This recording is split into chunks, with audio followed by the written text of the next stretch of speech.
ìbí o ó kú ọdún o wà á ṣọ̀pọ̀ ọdún láyé. Ayọ̀ ọlọ́jọ́ ìbí o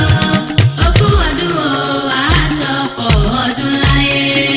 Ìbà fọ́ba tó láàyè o ìbà fọ́ba tó lọ́run Táyélolú Akéwì lèmi jẹ́ o èmi òkùnkùn wá nítorí ẹnikẹ́ni bí kò ṣe nítorí Omidìran Ayọ̀mídé ọmọ Àkákò ayọ̀ ọmọ Àkákò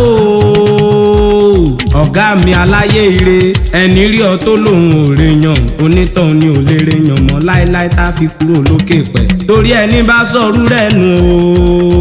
o gangan ló sọ èèyàn nù torí wọ̀lẹ́ ni bí ẹni ìwọ gangan lè yàn bí èèyàn bàbá rẹ̀ ní ire kálá rẹ̀ ní ire o bàbá rẹ̀ yàn kálá rẹ̀ yàn èèyàn kúkú ju èèyàn lọ Àkákò onílù re èèyàn re Àkákò onílùlù kéèyàn má nà wó torí ẹni gbọ́lù rẹ̀ tí ó dìde náà wà dẹ́pẹ́ irú wọn di tí ní Àjọkẹ́ Akéwì ìwọ́dà ó yá wá máa gbóhùn sókè. Hello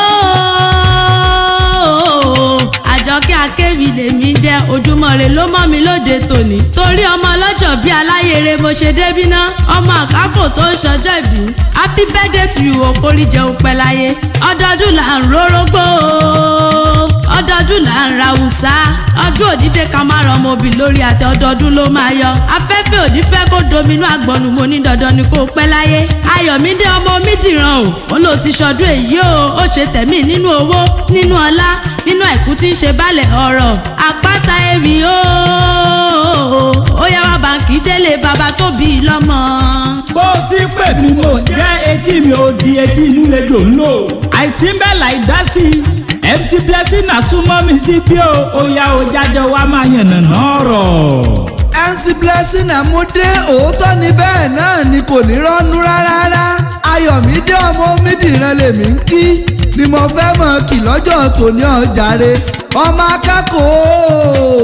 òkè mẹ̀sí gan níṣẹ́lẹ̀ bàbá rẹ̀ tó bí ọlọ́mọ ọmọ ọlọ́jà òkè nídìí Ògùn ọmọ Fábùnmi ọ̀rárá ládàá akúrú tìbọntìbọn ọmọ afagànjà bí èṣù ọ̀dàrà ọmọ aróguyọ̀ ọmọ òkè nídìí àgbọ̀nà ọmọ òkè lúdìí Ògùn àtìrì Ògùn nílé bàbá rẹ̀ gangan. ọmọ Àkákò máa gbọ́ Apataewi lèmi ń jẹ́ mọ́mí rẹ̀ ń kọ́ sóńbẹ́ lálàáfíà ara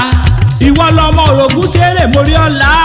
ìwọ lọmọ adégẹ̀ lóye ìwọ lọmọ akọlẹ́sì gbọ́kọ ọmọ ọ̀tún láti múdà ó délé òsì láti múdà ó dẹ̀rọ̀ ọmọ àníkùbù ńlá ó ti múdà ó di bẹ́ni lórí ìwọ lọmọ abẹ́ni lórí bẹ́ni lẹ́nu abẹ́ni lẹ́nu fìyókù dìní ọmọ àgbàrá mẹ́ta tó ládé làjà bọ́kọ̀ sàn wàròdé ìpẹ̀rin bọ́kọ̀ sàn wàròdé jìgbò ọkọ̀ tó kù ló gbẹ́ ìkúnlẹ̀ adéjọ́rìn ní màgbọ́n adéjọ́rìn adéjọkẹ́ adéjọjọ ọjọ́ lórí ẹlẹ́sìn ìwọ lọmọ bá níyẹ èkúrú nínú oko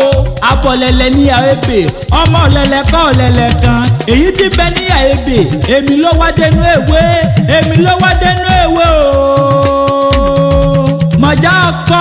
mọ̀já ìyá ńlá èmi ló wá dénú èwe kèrègbè so kèrègbè já kèrègbè sókù ẹnu dẹ̀rẹ̀ lọ́nà ọ̀tọ̀bà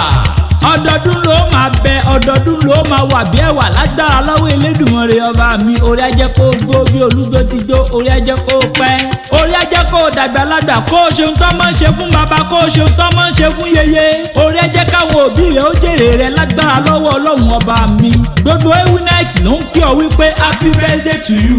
and we all wish you long life and prosperity.